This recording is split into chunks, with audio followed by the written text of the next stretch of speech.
Good morning, ladies and gentlemen.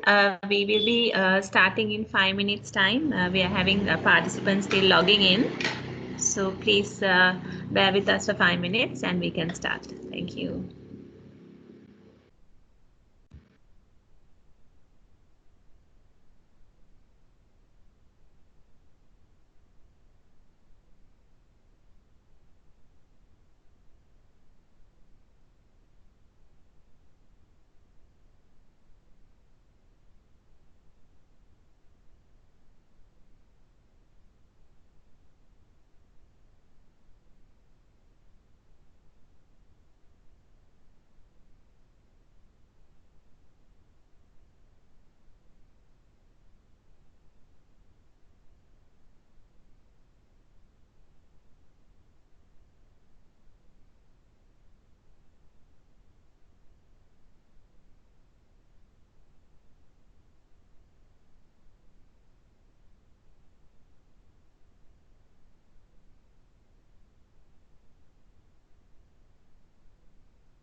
Good morning, ladies and gentlemen. Thank you for joining today's webinar. We are still having participants joining in. However, we will start our discussion. So today's discussion is on sustainability reporting, understanding sustainability reporting through the lens of the financial sector. And to do this webinar today, we have joined hands with JRI. and we have a very experienced panel today to discuss on this subject. Before we move on, let me just brief you on a few house rules. Please be kind enough to switch off your cameras and keep your microphones on mute. And if you do have any questions, please post them on the chat box. We will be taking the questions at the end of the session during the Q&A. And if you do have any comments or any suggestions, please do so. We will get back to you on email as well. So let's start the discussion. Let me now invite Mr. Sriran Fernando, the Chief Economist of the Ceylon Chamber of Commerce, to welcome you all. Thank you. Great. Thank you. Thank you, Amanda. Hope everyone can hear me. Good morning and welcome to this webinar, which is a collaboration between the Ceylon Chamber and the Global Reporting Initiative, GRI, on a very timely topic, which is understanding sustainability reporting through the lens of the financial sector.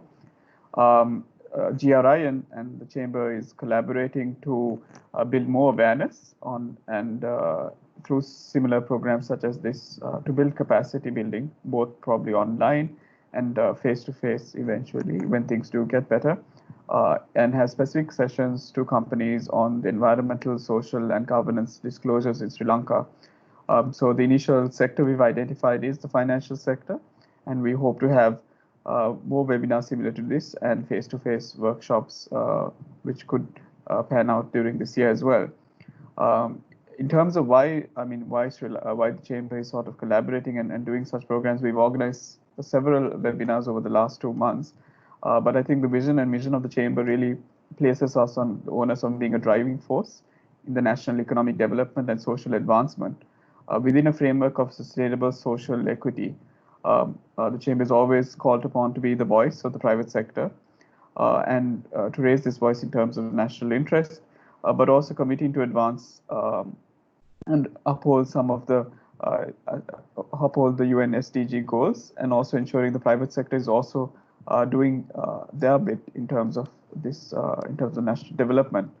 The private sector, I think, is a key element in this, and beyond just being very conscious of our carbon footprint, we also need to understand how this will really be creating shared value amongst the various stakeholders that businesses engage in.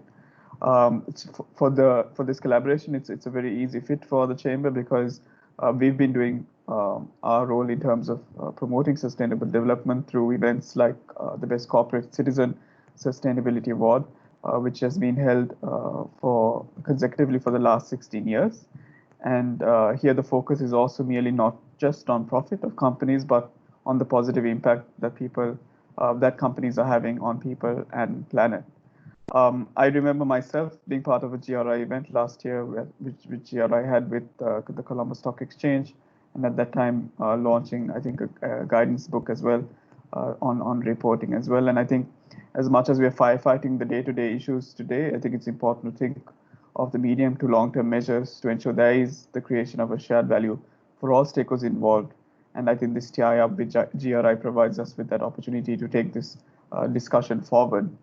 At the forum also, we had the privilege of speaking with the CEO of GRI, and I think a lot of what he spoke in terms of the long-term and sustainable reporting practices are very relevant in today's context.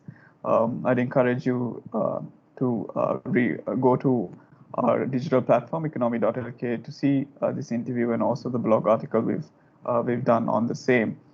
I know this is a difficult time to be having conversations such as this, but I think it's always a good time to think of how our businesses can be more resilient, how we can face some of these risks that will come definitely in the future. And I think frameworks such as that provided by GRI will really provide an organization with some of the strategies required to be prepared for the future. I'll leave my welcome remarks to that, and I know we have a very crisp and sound lineup of speakers who will navigate you through some of the subject areas. As Amanda mentioned, please keep your mics and video off, except for the speakers who will speak to you today. So with that, let me end my welcome remarks and hope everyone has a really fruitful one-hour session today with us. And I'll hand the virtual floor to Rubina to take the agenda forward. Thank you so much, Sharon. So very warm welcome to all of you to this session on understanding sustainability reporting through the lens of the financial sector. We are very happy to organize this along with our partner, Ceylon Chamber of Commerce, with the support of Swedish International Development Cooperation Agency, SIDA. I'll take you through the agenda of the day, and I'll just share my screen.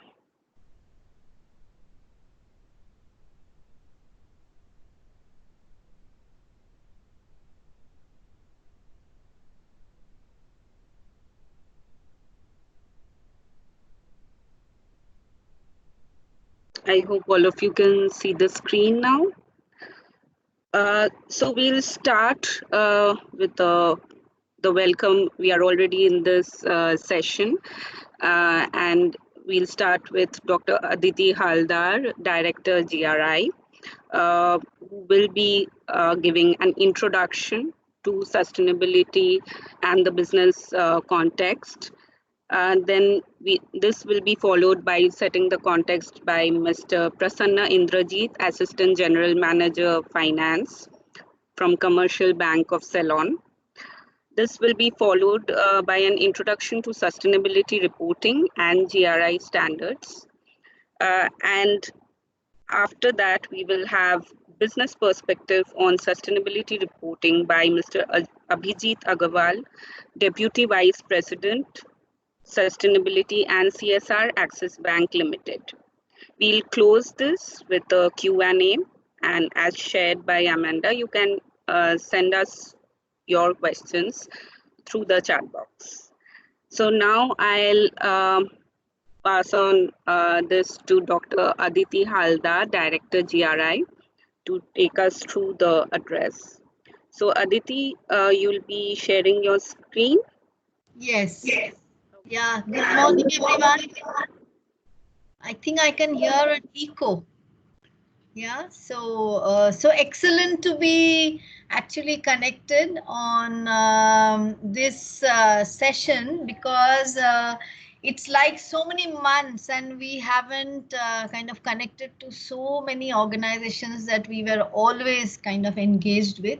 But I think the world is becoming smaller for all of us. So thanks to technology that was evolved and it's still evolving, that we are remaining connected in this time of crisis that we are facing in our so many different ways. Yeah. So what I'm going to do today is just share with you a bit. Is my screen visible now? Yes, Aditi. Yes. Yeah. Okay. So I'm not, I'm not switching on my video because I think the slides are more important. But let me just begin by thanking Ceylon Chamber of Commerce, Mr. Fernando, and the CEO, Ms. Manjula De Silva, for actually entering into a partnership where we can reach out to this particular sector. And in the coming months, we have more through that partnership coming up. So today we are actually engaged with the financial sector of Sri Lanka. Yeah. So I'll just give a background to, bringing all of us on the same platform for this 1 hour. And I will begin with, the purpose of business. I'm sure we all know what is the purpose of business, but I think our view to that purpose of business can sometimes become a little different from each other. So my intent is to kind of bring them together in this in the PowerPoint presentation that I'm sharing. So we all know that every business exists to create something, yeah, out of somewhere. Yeah. So it follows the mask law. Nothing comes free, we all know, but creating products or services for society so that human beings can live in comfort and enjoy well-being. Yeah. So for the financial sector also, it's the same reason for their existence, that the services that they design is actually for the benefit and comfort of the human beings, so that transactions of capital can be done through these institutions. So the purpose of business is actually the manufacturing sector or the service sector. They move materials, they move technology and know-how, they move money also. So capital flow is actually a very big thing from a small consumer of this service to large investor groups or institutions who depend on this sector to move capital. Yeah. And on the other hand, to make this happen, the most important factor is moving people.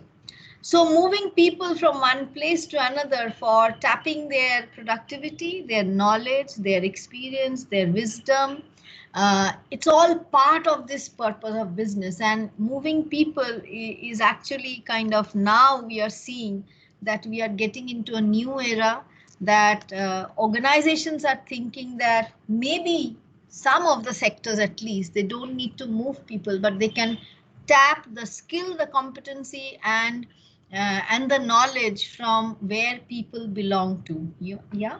So technology, the evolution of technology is becoming more and more every day, so that this can be facilitated, and the situations that countries like India or Sri Lanka, or our neighboring countries like Bangladesh, Pakistan, Nepal, they don't face the problem of people being uprooted from their, usually the rural setting, and to come to cities and then face all the difficulties of life to actually reach back their home in these kind of crises. So it's a very difficult moment that we are going through, but some of us are still lucky to be at home and still working and remaining connected.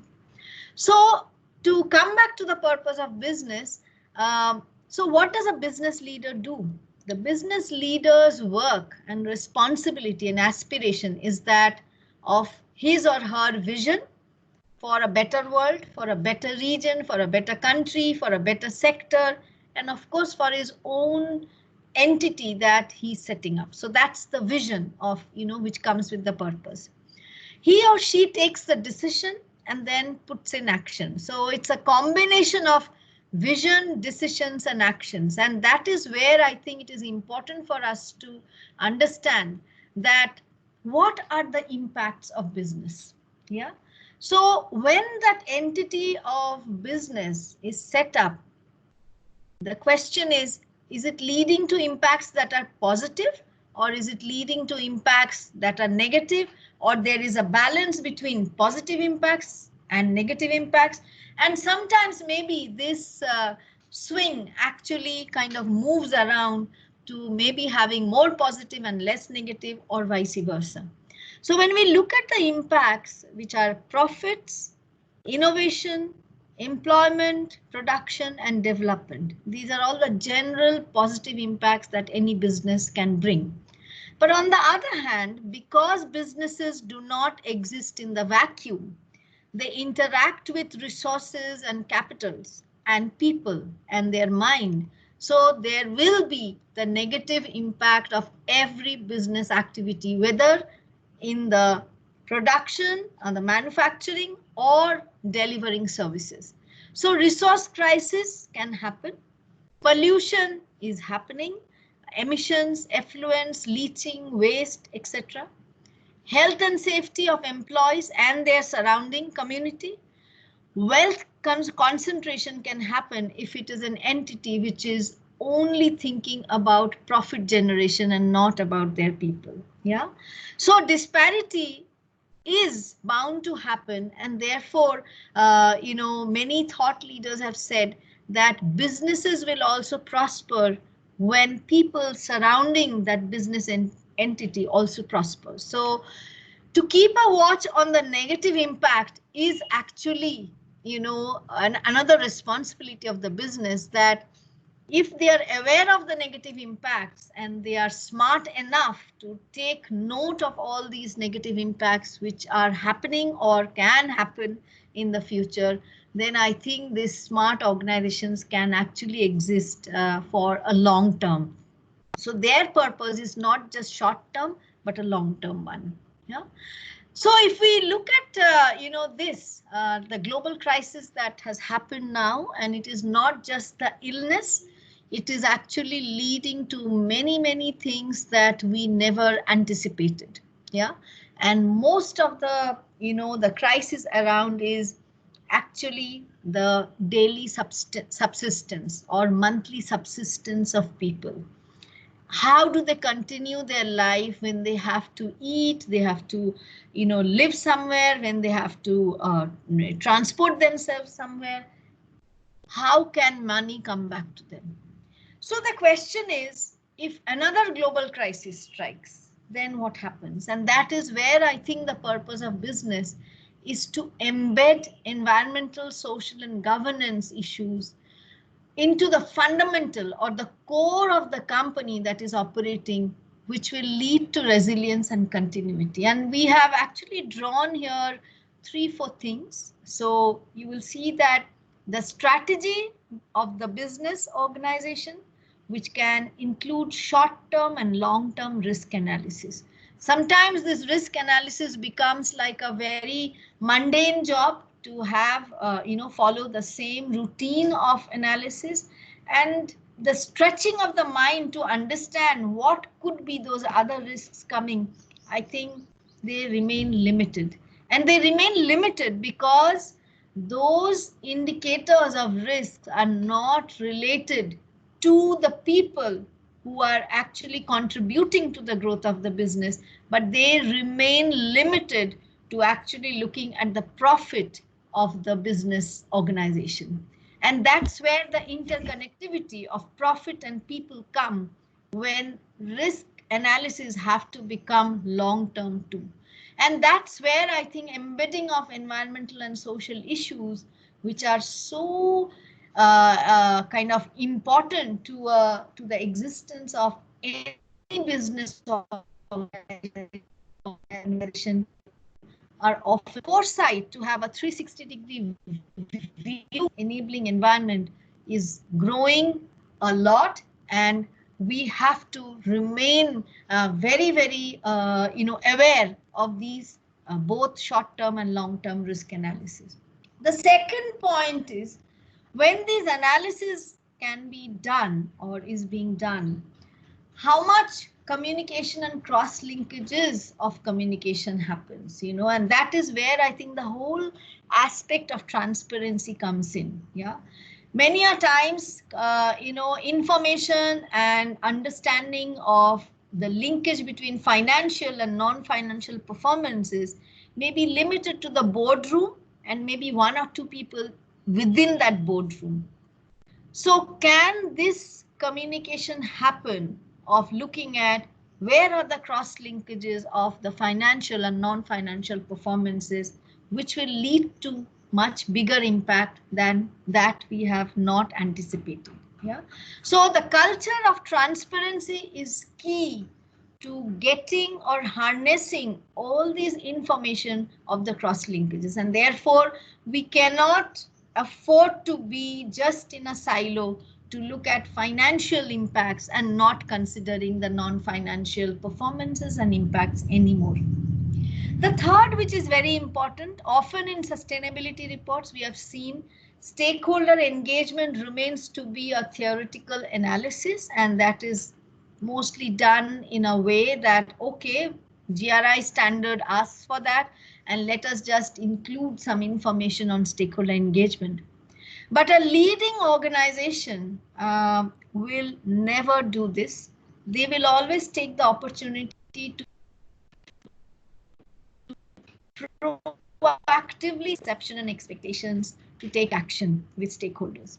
So there is no way that, in these 3 blocks, the strategy, risk analysis, transparency, and stakeholder engagement, they all have to be embedding the environmental and social governance parameters to strengthen the strategy, build effective communication, and include stakeholder perspectives and expectations in a voluntary manner. All these things cannot be, actually set by any compliance, because compliance has its own limitation. Businesses, if they need to grow, they have to become proactive by themselves for their own existence. Yeah. So I don't think compliance can actually bring in this. The essence will be lost. Yeah. So when we look at this kind of situation that a business need to really look at building these 3 blocks, the important part is actually to understand that what is most essential here. It's the information. The information is power, because it helps in decisions and action. Information helps in target setting. Information leads to areas of improvement. Information is needed for showcasing achievements so that they can encourage others, encourage their peers, and build on a momentum to have a sustainable development. And also information is needed for building trust. Yeah. So with this, I think we are seeing the age that sustainability reporting is becoming more so important, because we are having an impact not only on the business, not only in the global scenario, but also on stakeholders. So if we have to tackle on these 3 dimensions of impact that any crisis can bring, we need to develop the culture of corporate reporting in a way that environmental, social, and governance topics can be included in a very honest and sincere effort. Yeah. So trust definitely will improve. It will help in analysis of risk and opportunities. It will build the peer review mechanism and bring new narrative beyond financial performance, of course, attract capital and lead to better management and effective communication. Yeah. So with this, I'm going to stop here and look forward to the session with great speakers in the panel. Sorry.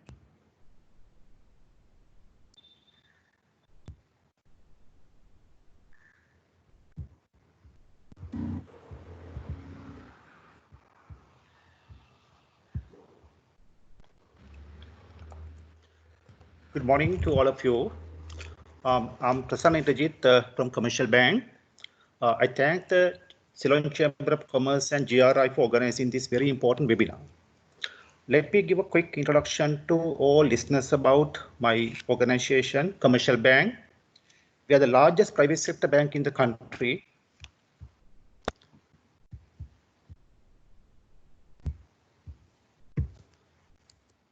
You can see the slides. We are the largest private sector bank in the country, and we have over 11% of the loans and advances of the entire sector, 13% of deposits, and 11% of the assets in the entire banking industry in the country. As you see on the screen, I've given a quick snapshot which I extracted from our last year's annual report.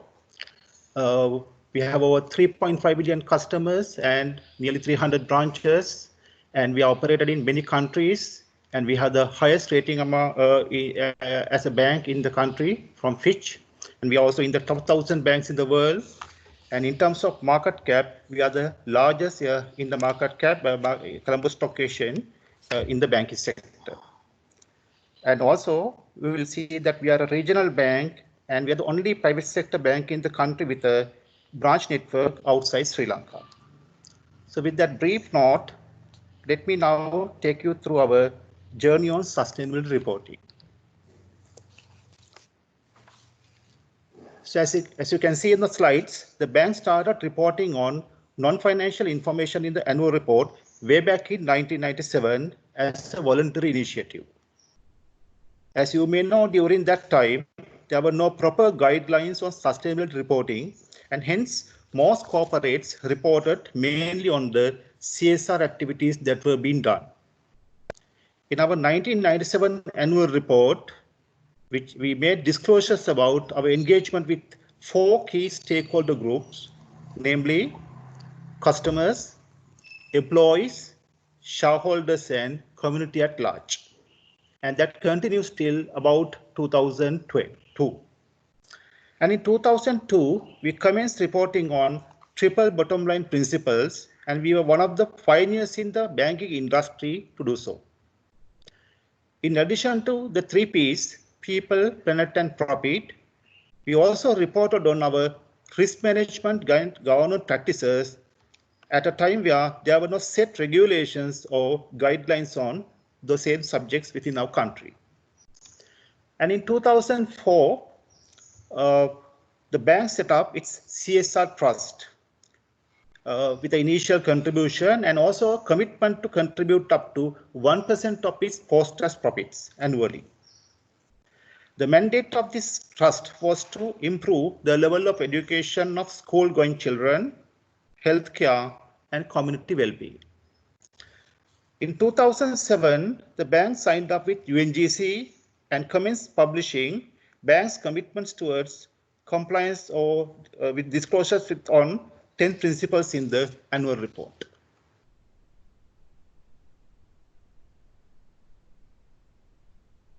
In 2009, the bank decided to adopt GRI G3 guidelines and made required disclosures. And also, in the first year, we started reporting at level C to begin with.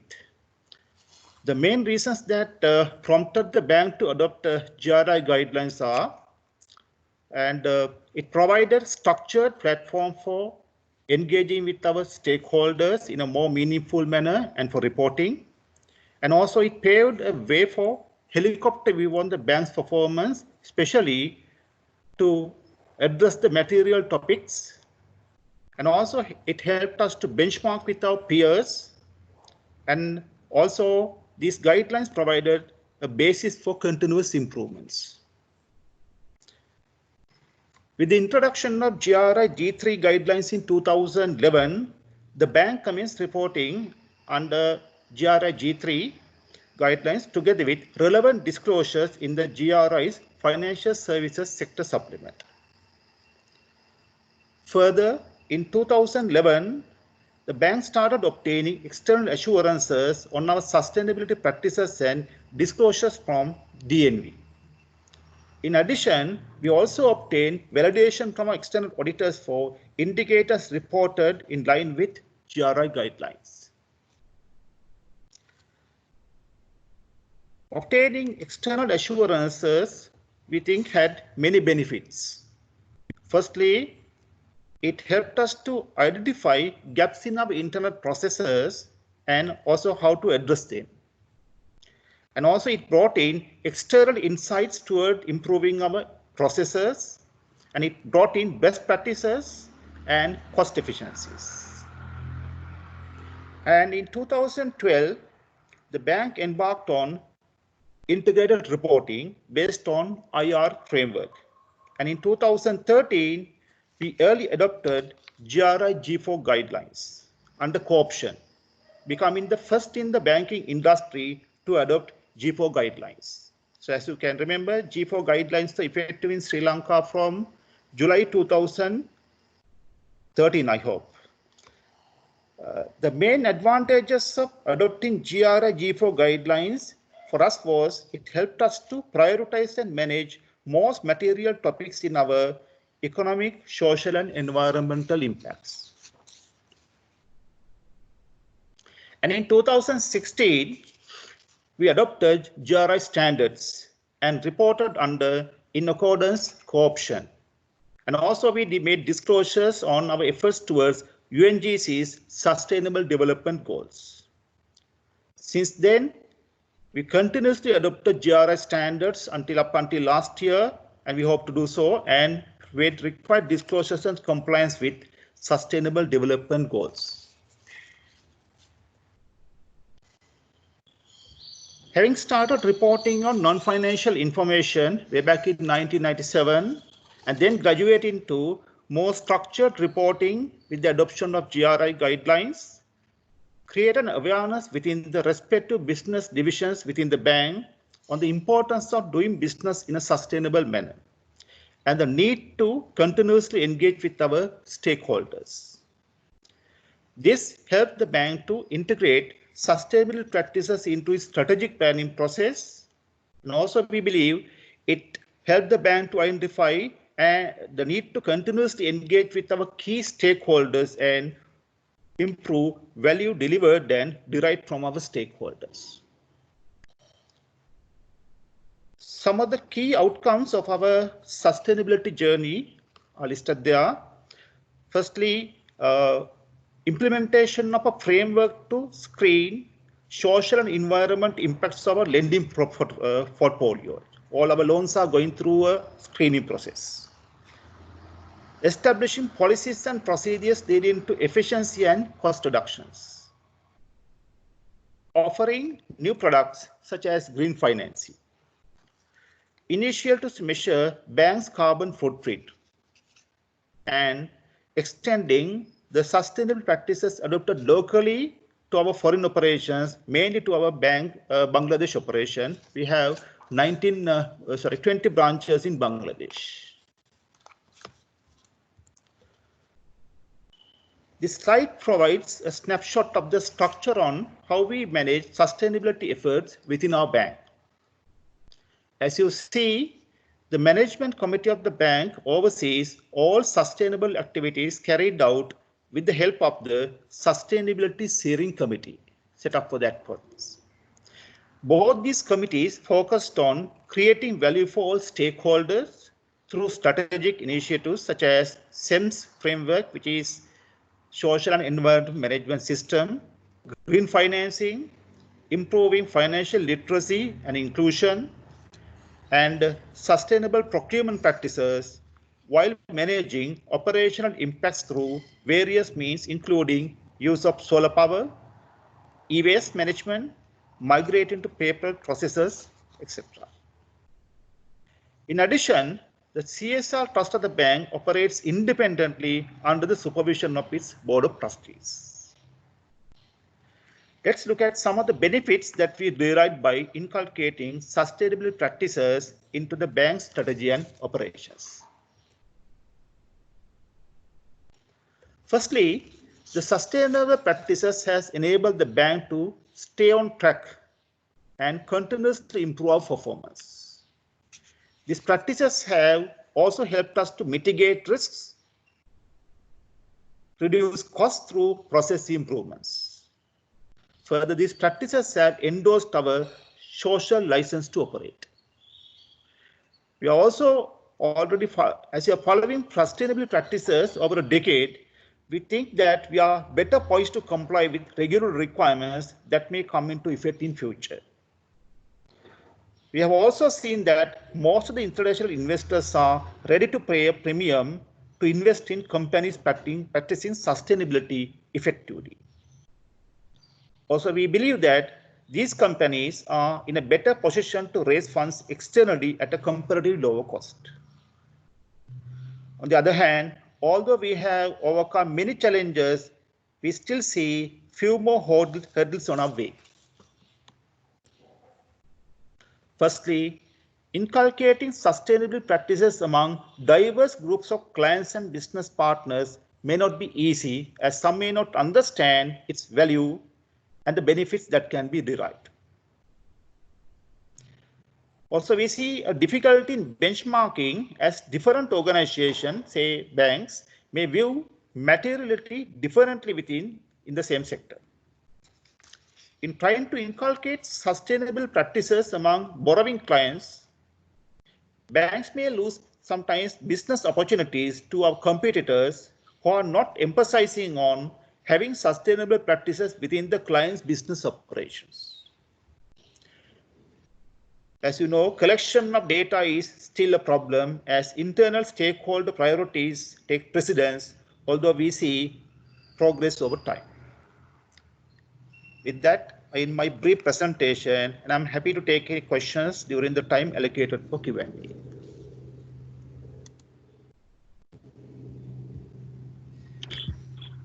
Thank you, Prasanna. Let me now hand the discussion to Rina.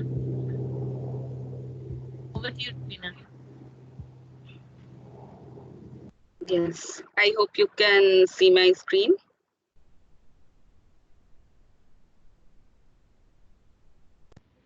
Yes, we can see. Okay.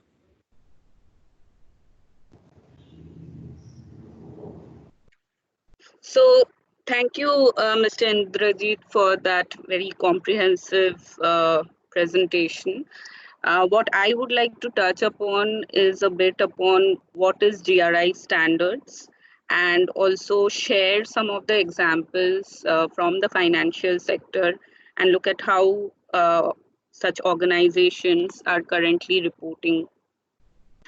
So as shared, why sustainability? It's actually one of the big questions before taking up this journey of sustainability reporting. And we know that sustainability brings upon a lot of innovation, as we have seen in the last two from the last two speakers, and it helps organizations to think about innovative practices, innovative products.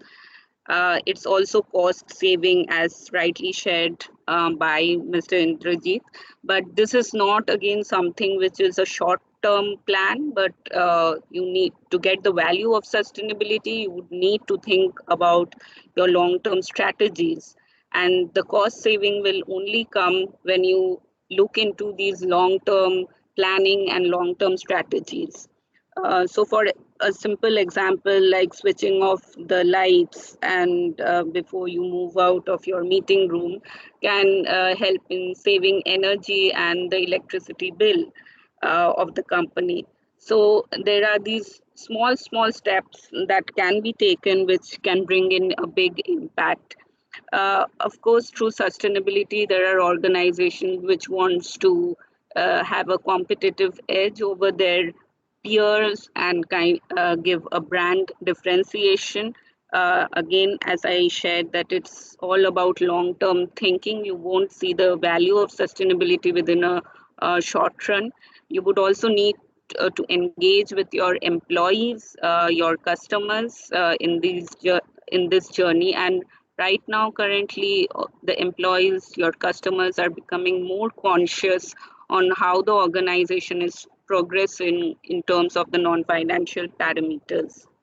So what is reporting, sustainability reporting? It's an organization's practice of reporting publicly on its impacts. These could be economic, environmental, social impacts, but it's also about reporting on your positive impacts, like you're providing a positive economic impact in a financial sector, could be providing jobs and providing livelihoods to people.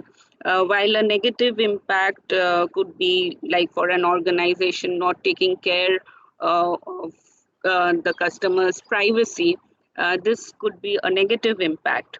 So reporting includes both the positive and negative impact. It helps in setting goals, measuring performance, and managing change. So as shared, it's all about measure.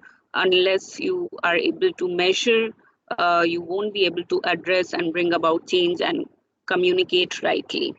So it includes companies' most significant impacts. So here we are talking about the waste, energy, emissions.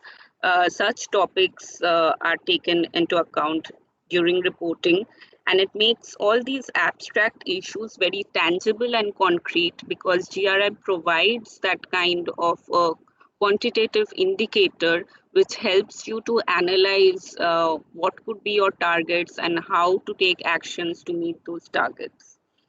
It helps in setting up the organization strategies and activities related to sustainability, and it's a good platform for engaging with stakeholders for performance bridging, and it helps in continuous improvement. So it's not like reporting is not just talking about what has happened, but also how an organization could be forward looking in terms of the targets that they set and the actions that they are planning to take to accomplish those targets.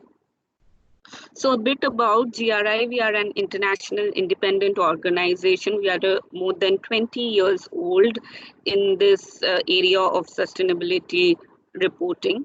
And we work very closely with business and governments around the world to understand and communicate their impact on critical sustainability issues. We have 7 regional hubs, and we are from the regional hub South Asia, which includes India, Bangladesh, Sri Lanka as the 3 primary countries. We have a long-standing relationship with over 20 international organizations. And here I would like to mention that GRI has been a co-convener of the International Integrated Reporting Council, that is IIRC. And the IIRC framework, it does not actually have a standards or matrix, which is why GRI is usually the starting point for many companies to ensure that such a kind of matrix could be included in their reports, whether they have their annual reports or integrated reports. And that is the trend that we are seeing also in Sri Lanka. Like, there are many integrated reports that are using GRI disclosures. GRI is being adopted by 75% of the largest 250 companies. It's one of the most used framework, and we can see that the number of users are rising every year. We have a database of over 50,000 reports, which can be accessed through the Sustainability Disclosure Database, which is on our website. And taking from that kind of database that we have, we see a rising trend of reporting in Sri Lanka, and that's quite encouraging. And there are several sectors from where we get these reports, but most of these reports are actually coming from the financial services. We are working also very closely with Colombo Stock Exchange through workshops and sessions.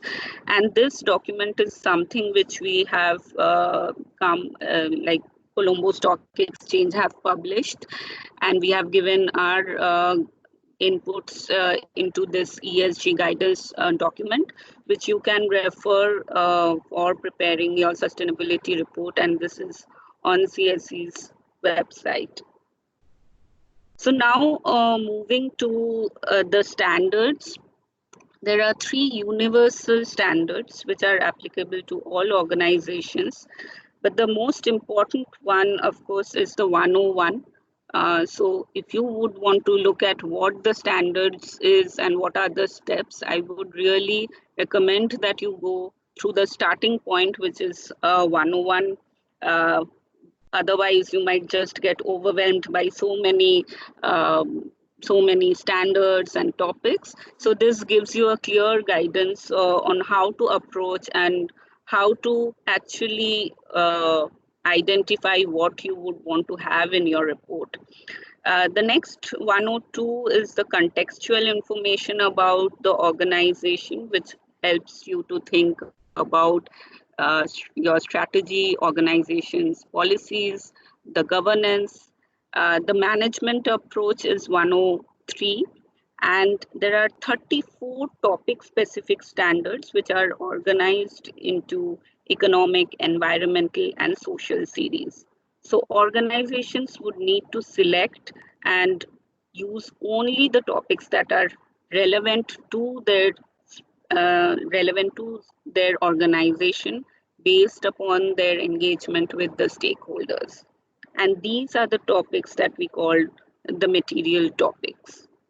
So for this session, I would like to highlight on 2 of the qualities. There are 10 qualities. There are 10 principles of reporting on content and quality, which ensures that the content that you have in your report meets the requirements, and that stakeholder inclusiveness and materiality. These are the two very crucial topics in terms of having a GRI-based report. So as shared in 102, there is the general disclosures where you have where you start with the organization's profile, provide the strategy in terms of your sustainability, ethics, integrity, governance, stakeholder engagement, and the reporting practice that has been adopted by the organization. There are various disclosures under 102 which you are already reporting in your annual reports. And we usually in our workshops, we do a session through the general disclosure on how you can report on the general disclosure. So you can take a look at the 102 and see how you would like to report on this. So coming to the stakeholder, what are stakeholders, and a lot of reference has been done in regards to stakeholders. There are internal stakeholders like your employees, shareholders, governance bodies. Plus there are external stakeholders like your local community, supplier, regulators. GRI already does some groundwork for you in regards to stakeholder because the standard is not prepared by GRI. It is done through a lot of stakeholder consultation throughout the world from these different constituencies. So what you see in the standard are inputs coming from these various groups. And what do we mean by materiality in the reporting, sustainability reporting context? It's all about focusing on what really matters to the organization and where it matters. So similarly, as you take a photograph, you focus on the subject before clicking. So here too, you would need to focus on the economic, environmental, social impacts that substantively influence the assessment and decision of stakeholders.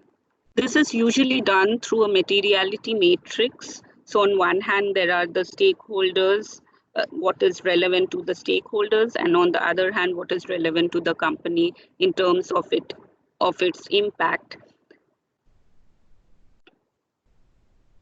And these are the topics that are scored really high in terms of the stakeholders and the impacts that become your key topics or material topics. This is the entire list of the topics, and it doesn't mean that you would need to report on all these 34 topics. Tax is something, as you can see in 207, has been recently added. So we are continuously upgrading and updating these topics. So you would need to identify what is really relevant to the organization. So from a financial sector, topics like emissions, customer privacy, occupational health and safety are often reported.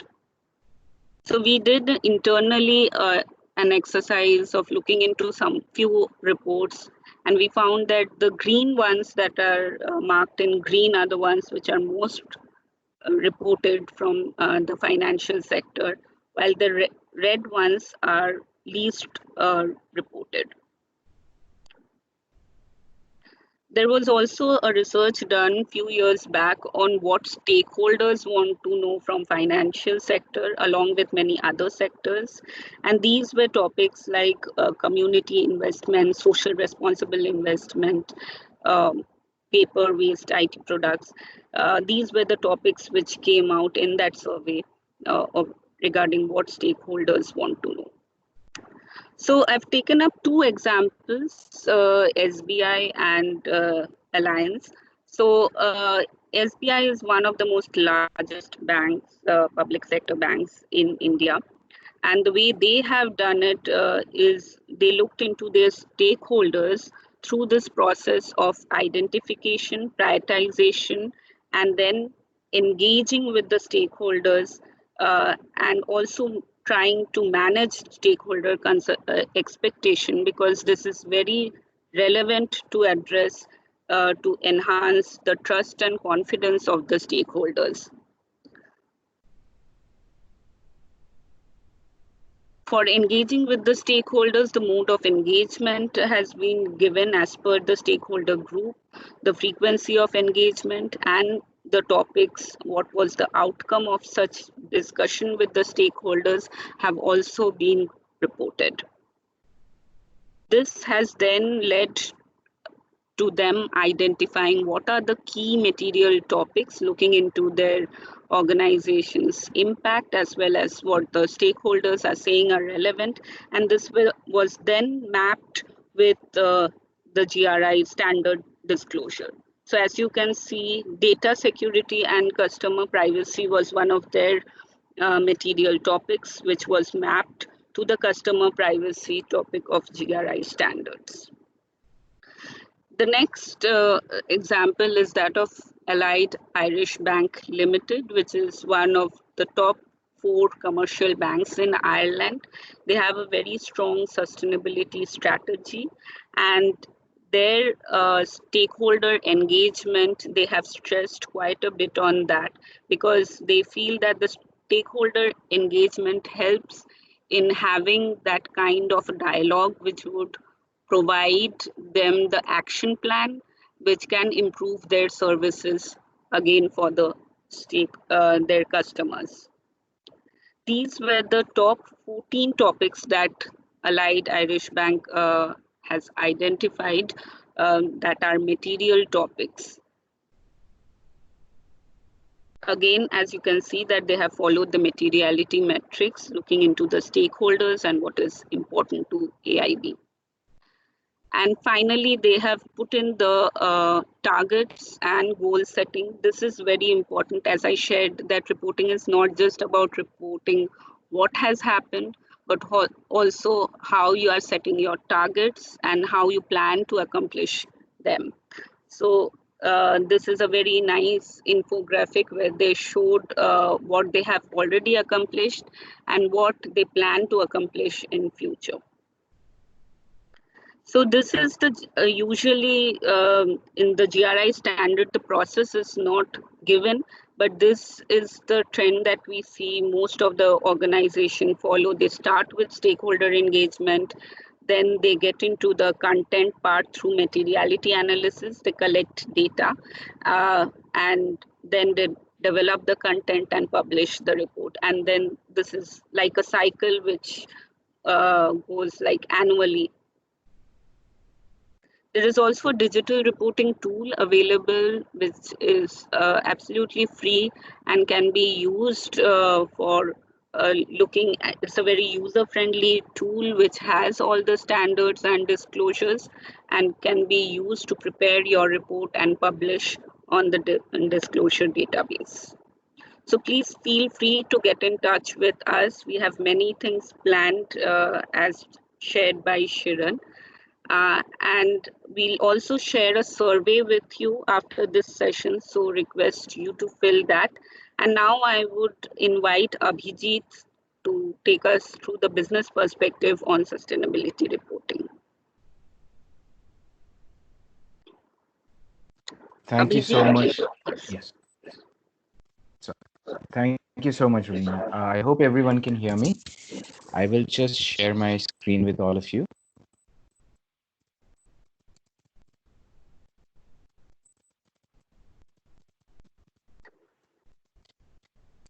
All right, so I hope everyone can see my screen.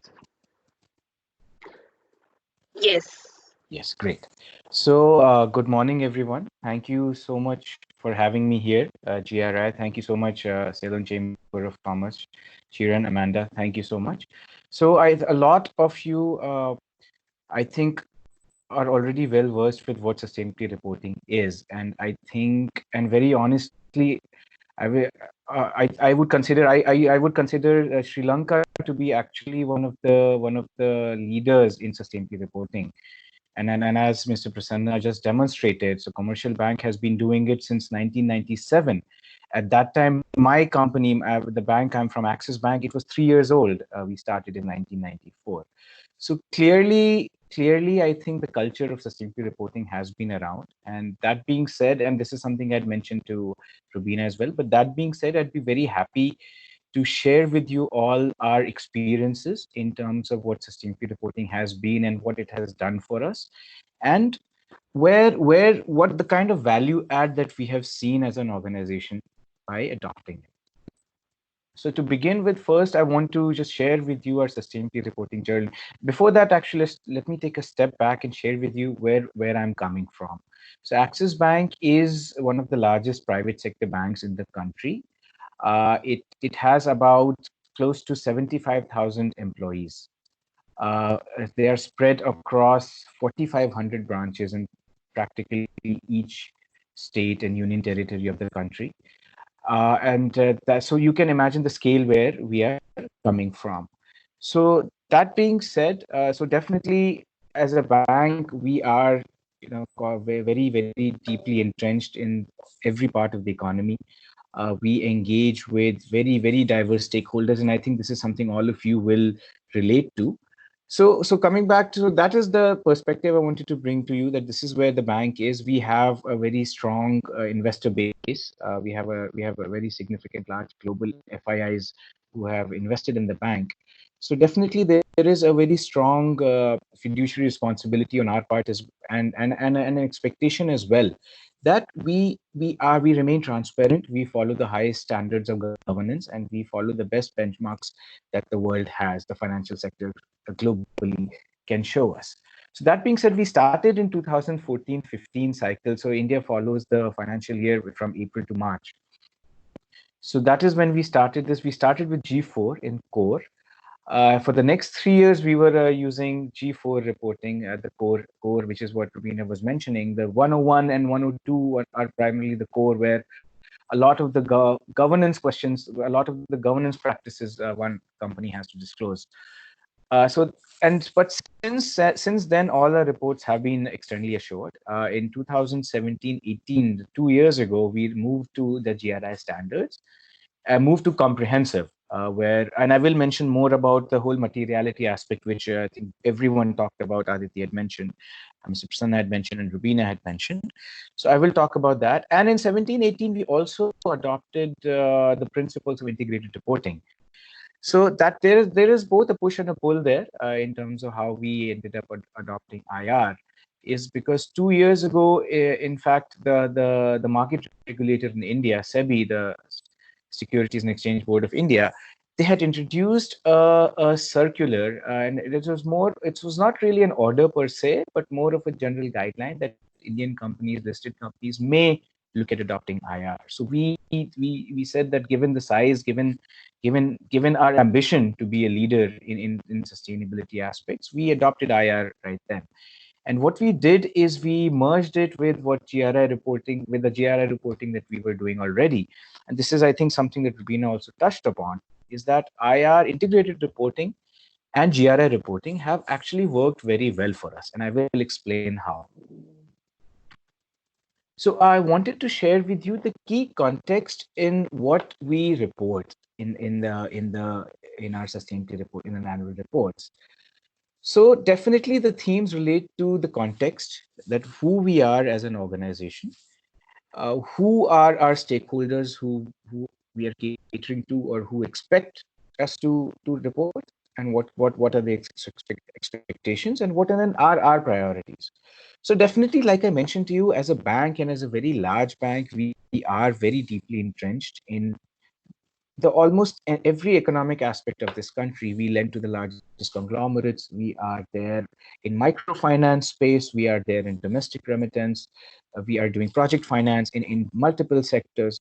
So definitely India's developmental goals and aspirations become a very key benchmark for us that we align ourselves to. And when we report, that is where also our reporting has to reflect that. Secondly, as all of you are aware, that the global sustainable development agenda has really picked up in the last decade. I think because of COVID, I think the pandemic has really set us back on some of those aspects. And I think this is something that Shiran had also referred to. But that being said, the global risks and opportunities remain. Climate risks are not going anywhere. Equitable development remains an issue and a priority. Resource rationalization, resource consumption, resource depletion remains an issue. We still have air pollution. We still have water pollution. And definitely the world's population, the resource consumption is growing. So the demand for resource, demand for services is definitely rising. So none of these risks are going anywhere. So definitely while today we may not look at it as a priority, but a few years down the line, I think again, I do feel the global sustainable development agenda will be back on track. And we will again be facing the same priorities and aspirations. So alignment with the global sustainable development agenda is something that we do look at, whether it's a sustainable development goals, whether it's India's commitments under the Paris Agreement. Thirdly, as I just mentioned to you, that we have a very wide ambit of what we do in terms of banking, in terms of finance. So our aim is to cover the entire sustainable aspect, and as many of you will agree, that the kind of activities that the bank does, it has a very deep downstream socioeconomic impact as well as an environmental impact. An example that I love giving to even my internal stakeholders and my leadership is that when we lend a few thousand rupees to a self-help group which comprises of 10 women from a small village in the middle of the country, while for us it is a loan, we look at it as a microfinance loan. That money for those women, it allows them to do so much more. It allows them to buy cattle. They can invest it in their agri practices. They can set up a small shop. They can set up a small business together, and that has a positive ripple effect on their families, on the village economy. So that is the kind of deep downstream impact that we aim to capture. Firstly, recognize. Most importantly, aim to recognize and then capture in our reporting. Then technology as a key enabler. Technology has been a very strong focus, and I think all of you leaders would be much better versed with what technology has been doing to the banking sector. But definitely, I think technology has really been an enabler. And I don't, when we talk about technology, yes, it is about customer convenience, it is about speed, it is about shorter turnaround times. It is all that, but it's also about how technology has enabled us to join the farthest stakeholder, the stakeholder farthest away from us. So, for example, through mobile banking, now it is not possible to have brick and mortar branches in many parts of the country. Now, you all of you would be aware. So, the terrain is difficult. The manpower, human capital is an issue. So what do you do? So then we ride in technology. So whether it's through microfinance, whether it's micro ATMs, whether it's mobile banking, so all of those factors have really enabled us to take technology down to the farthest, to the bottom of the pyramid, to the base of the pyramid. So that has been a key, that has been an important factor in what we report on. Human capital, again, is something I think all of you will relate to. As service sector organizations, human capital is indeed, I would say, the employee is the most critical aspect of any organization, and more so for financial sector.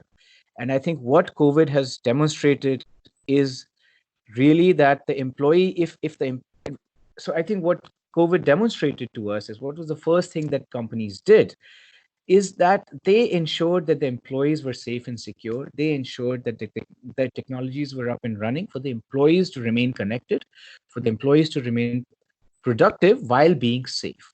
So I think what the pandemic demonstrated really is the centrality of human capital for the financial sector.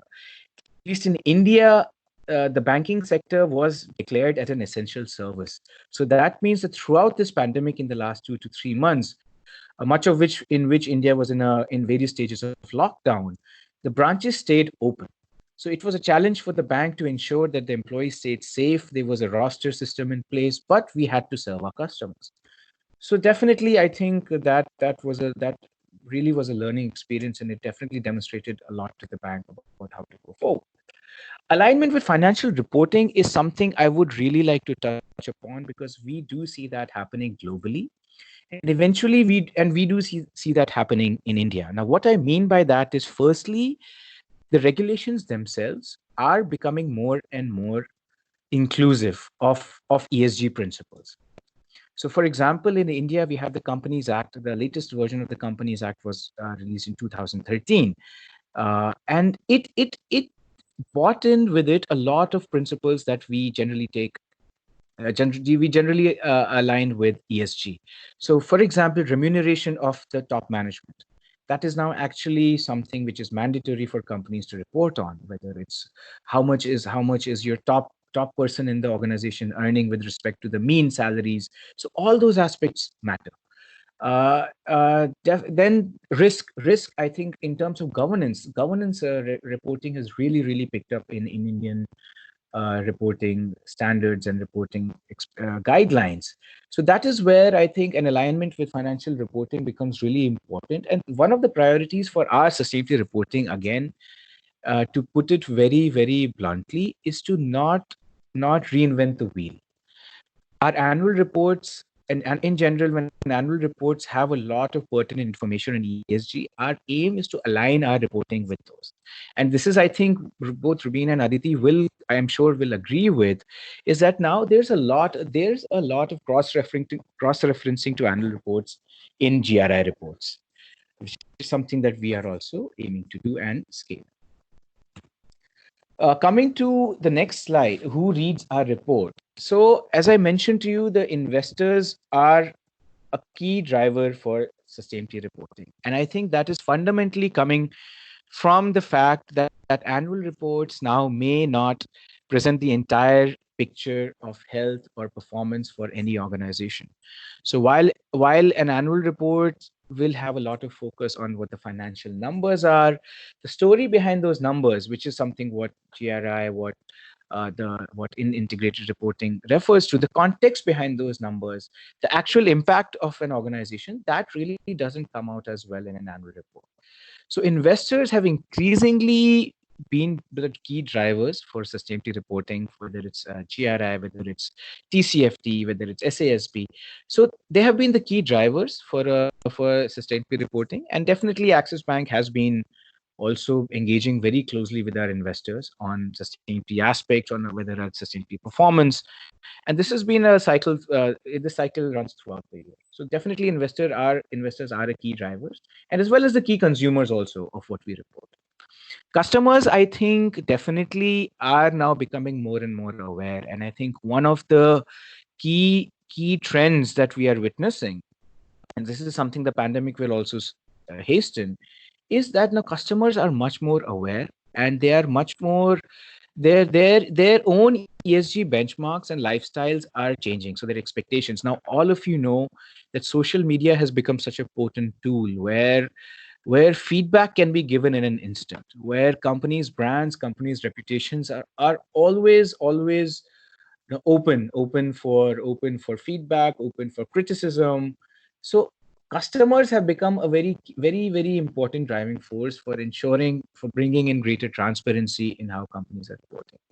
Employees, I think this is usually something that I don't see a lot of organizations talk about, but I do believe that employees are a key consumer of our reports, and is also the key drivers.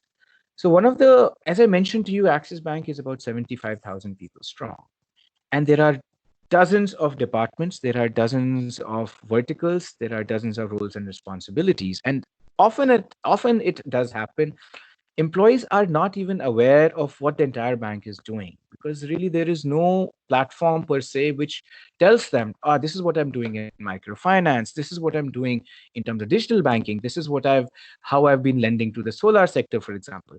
So the sustainability report has become a very good document, which is a bank-wide document, which is read from the top, from your MD to your junior management level, to every employee in the junior management. So the employees are a very critical consumer as well as driver for our report.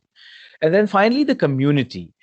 So this is something I think everyone also referred to, that going forward, when we talk about COVID now, the expectations from the corporate sector are going to rise tremendously. And I'm sure all of you would be busy in engaging with COVID response. Now so for example, what Axis Bank is doing, we are working with police departments, we are working with municipal corporations, We are working with district authorities in all across the country towards COVID response, whether it's providing personal protective equipment, whether it's helping meeting, providing food packets, food aid. So all of the things are happening. So definitely, I think and I think this is Mr. Prasanna had also mentioned about the social license to operate will become harder to obtain and to maintain as well.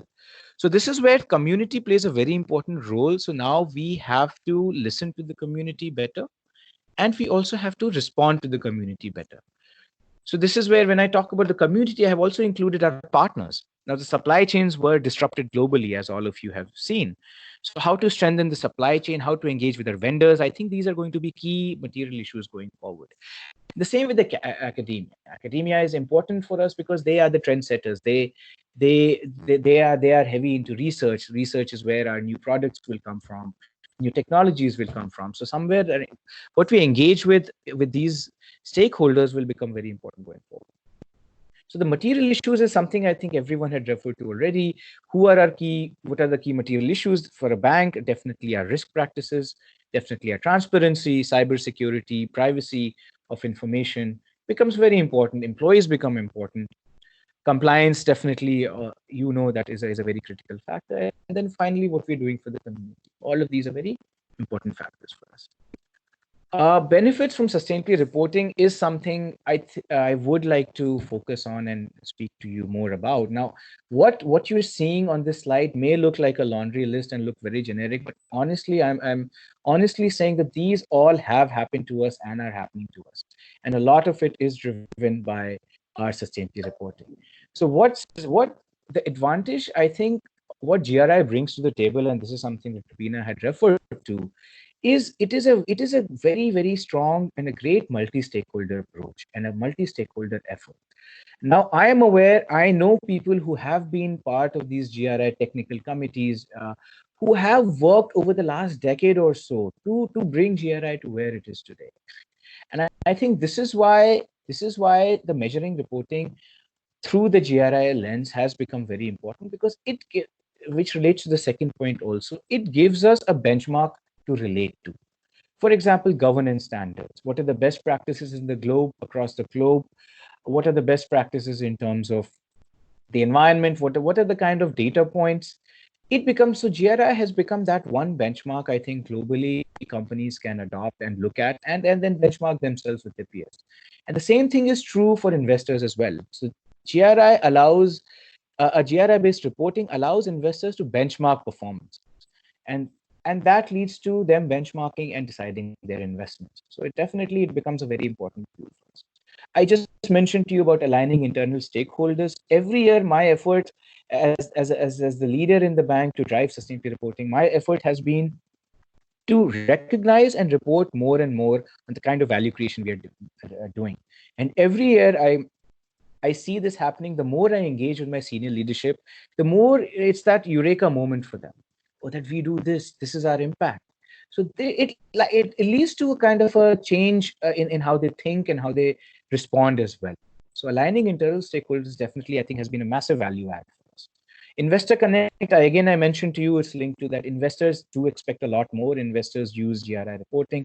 And as a bank, through the year, we participate in many investor-led assessments, whether it's your CDP, whether it's Dow Jones, whether it's the MSCI. All of these are engaging with us through the year, and all of these are assessing us on those, and the investors are using those assessments to make their investment decisions related to that. Finally, external assurance. So I mentioned to you, external assurance we've been doing right since the beginning, and what external assurance does, I think, fundamentally, is that it allows us to see ourselves from an outside perspective. Many times, and I think all of us as corporate professionals sometimes are so used to doing things a certain way that to us it seems that that's the only way and that is the right way. External assurance has, I think, really done well for us, because what that does is, an external assurance provider, it also brings in external perspectives. So that is another way in which we can benchmark ourselves, and more importantly, just as importantly, we can recognize the gaps and the risks. There are certain risks which we may be overlooking. So external assurance has really been good from that perspective. Then finally, what integrated reporting, I had mentioned this to you already. Integrated reporting brings a certain kind of a strategic perspective. So while the GRI has done very well for us to identify material issues, it provides us a very good platform and a very good framework to which to follow. IR has allowed us to answer those questions. For example, if cybersecurity, why is cybersecurity material for us? So IR works very well with GRI, and I'm aware that GRI has been working very closely with whether it's the UN network, UN systems, whether it's with integrated reporting, whether if it's CSP. I think GRI has been working with all of them to create to align all our reporting together. And down the road, I do feel a few years down the line, we will see more and more aligned reporting, which will feed all these factors and stakeholders. Finally, to the end of my presentation to all of you.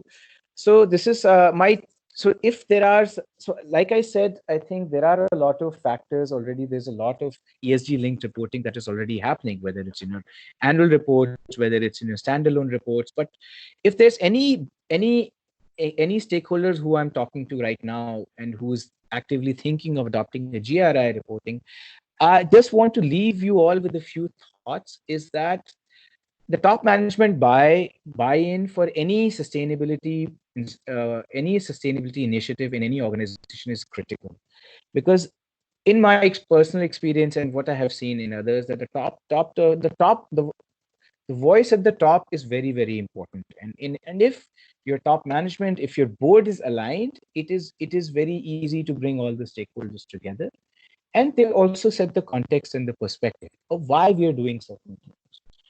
So that becomes very important. So do ensure that you have your top management which is aligned. Planning the reporting process is very important. This is somewhere I think many of us, maybe also in our personal lives, we don't focus on as much, but planning the report is very, very important. And I think planning is a critical aspect which companies must pay attention to. What you want to report on, why you want to report on, you must answer your whys before you get to the hows. And I think that is very important. So that will really, once a perspective is set, then the planning process becomes very, very easy. Understanding local and global context, I feel, has been very important. And this is at an organizational level also, I want to share with you that initially when we first started sustainability reporting, it is all about, I think, catching up with what the others are doing. You see what other companies, what the other banks in your country are doing. You see what the global best banks in Europe and North America are doing. But eventually, as the maturity sets in for sustainability reporting, I think organizations naturally become more and more receptive to understanding their local context. And then there's reporting shifts in that direction as well. So whether it's about, say, so I'll give you a great example of coal. This is because as a large bank, we get a lot of queries throughout the year from especially European investors, and what are you doing about coal? So my response to them is, while coal is an important factor, you must keep in mind that there are still millions of homes in India that require electricity. India is still following an ambition of providing electricity for all by 2022. And coal is a very, very critical factor. But then how do you respond to that is also, but that doesn't mean that we ignore coal completely. What that also means is that we engage with coal power producers. There are new technologies coming in which coal-fired power production can become more sustainable, can become greener in whatever degree possible. So, like I said, that understanding the local context and reporting on that becomes very important. And I've seen that happen with my organization. I've seen that happen with other organizations. That confidence comes in, that to stand by what your contexts are. Identifying and mapping material issues, I had mentioned to you, it is part of your planning process. And that is also part of understanding your local and global context, is that your material issues will relate to what you are as an organization, and what you are doing, and who your stakeholders are. And then finally, identifying and aligning internal stakeholders is very, very important. I think Mr. Prasanna had referred to this. The collection of content still becomes a challenge. There are still challenges of other factors, other business factors taking precedence over sustainability reporting. But like I said, this is something at least at Axis Bank, that we have seen that once your stakeholders are aligned, once your department heads are aligned, once your board is aligned, it becomes a very, very natural part of your annual reporting process. Then definitely your internal stakeholders start of reporting process. And one example I can share with you from Axis Bank is, for example, we have a very, very strong place in government business. And when I talk about government business, we are working with state governments, we are working with the national government, we are working on national mandates, whether it's around technology, whether it's about e-governance, whether it's about smart cities, for example. And all of that, the kind of work that they're doing, it doesn't get captured anywhere. So when I was talking to my department head on it, his eyes lit up when I said that this is a platform where you can actually talk about all the things you're doing, because really there was no platform for them to speak about it. So once all that once and that information starts coming in, then they have started using the sustainability report as a calling card when they go meet a minister, for example, when they go meet a bureaucrat, a top bureaucrat, the sustainability report becomes a calling card and kind of for them to showcase that, look, this is the kind of work we are doing. So again, like identifying and aligning internal stakeholders thus becomes very important for us. So with that, I would like to end my presentation. Thank you all for patiently hearing me out. And now I think, Rubina, we will move on to Q&A for everyone. Correct? Yes. So actually, I have received one question regarding the question says that if a company states on their website, advertisement, annual report, etc., that it contributes to CSR project and later unable to continue due to financial constraint, what are the legal implications? So I think it depends upon the legal requirements in your country. So for example, in India, we have the Companies Act as shared by Abhijit. So there, if you are not complying as per the Companies Act and not reporting on it, then you could be penalized for that, and a penalty needs to be given by the company. So it definitely depends on the law of the country. Besides that, Yeah. I don't see any other questions in the chat box. And I think we have already overshot the time regarding presentations, slides. We would need to, we would be sharing the slides. Of course, for the speakers, we would need to get their consent before sharing their slides. But we will send you a follow-up mail for sure. And again, a reminder to fill in the survey, which will be sent to you, the link to the survey. So Amanda, would you like to take this up to close? Thank you, Rubina. So we would like to ask the participants to send in their questions. If we haven't received it on the chat, we can also look into your questions through email. All suggestions are open. We can still send it across to the speakers and receive their comments for you. So you can send in your questions to events@chamber.lk and we can through email as well. To conclude the session, I would like to once again thank GRI, Rubina, and also the speakers, Asana from Commercial Bank, Abhijit, and Dr. Aditi as well, for having this webinar with us. I hope it was a very useful session to all of you. And since we have gone over time already, I would like to conclude and thank again for staying with us for this session. Thank you very much. And thank you again to all the speakers. Thanks, Amanda. Thank you so much to all the colleagues of Ceylon Chamber of Commerce and my colleagues from here in GRI South Asia. So it was a very nice session, but I think we just overshot our time. Yeah, so many participants, I think, had to leave before the session got over. But thanks to both the presenters, I think it was excellent having you, Mr. Indrajit and Mr. Agarwal. So thanks from GRI. Yeah. And we look forward to such interactions in the future. Rubina. Thank you. Thank you all so much. Thank you so much. Thank you. Thank you so much. Thank you. Bye.